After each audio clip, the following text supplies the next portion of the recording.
ఆంధ్ర తెలంగాణలో తక్కువ ఫీజులతో high quality results ఇస్తున్న ఏకైక సంస్థ తిరుమల్ ఐఏఎస్ ఇన్స్టిట్యూట్. ఆంధ్రప్రదేశ్ ముఖ్యమంత్రిగా చంద్రబాబు నాయుడు బాధ్యతలు చేపట్టినప్పటి నుంచి ఇచ్చిన హామీల అమలుకు వడివడిగా అడుగులు వేస్తున్నారు.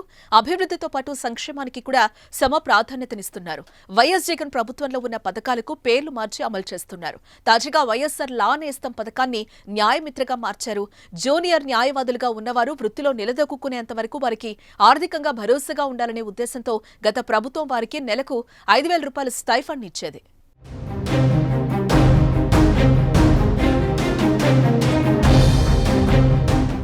ఇక నుంచి జూనియర్ లాయర్లకు నెలకు గౌరవ వేతనం కింద 10,000 రూపాయలు ఇవ్వాలని చంద్రబాబు నిర్ణయించారు.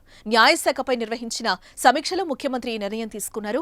జూనియర్ న్యాయవాదుల శిక్షణ కోసం అకాడమీ ఏర్పాటు చేయడంతో పాటు పెంచిన 10,000కు సంబంధించి మార్గదర్శకాలు జారీ చేయాలంటూ అధికారులను ఆదేశించారు. పూర్తి స్థాయిలో దీనికి సంబంధించిన విధి విధానాలు, మార్గదర్శకాలు అతి త్వరలోనే ప్రభుత్వం విడుదల చేయబోతోంది.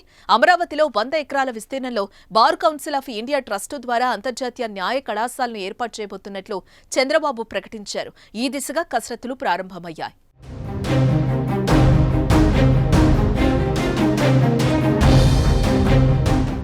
ఎలక్షన్స్ అప్పుడు కర్నూలులో హైకోర్టు బెంచ్ ఏర్పాటు చేస్తామంటూ తెలుగుదేశం పార్టీ హామీని ఇచ్చింది.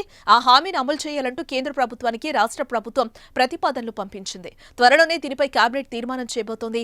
ఈ సందర్భంగా న్యాయశాఖకు సంబంధించిన అధికారులు ప్రాసిక్యూషన్ పద్ధతులపై పవర్ పాయింట్ ప్రెజెంటేషన్ ఇచ్చారు. నేరానికి పాల్పడితే కఠిన శిక్ష తప్పదు అనేలా నిందితులకు భయం కలిగించాలని, అలాగే ప్రభుత్వ ఆస్తులను ఎవరైనా ఆక్రమిస్తే న్యాయస్థానాలను ఆశ్రయించాలని, అనవసరమైన వివాదాలకు పోవద్దని హితో పలికారు. మొత్తానికి చెప్పిన హామీలను 1 by 1 కూటమి సర్కార్ అమలు చేయబోతోంది.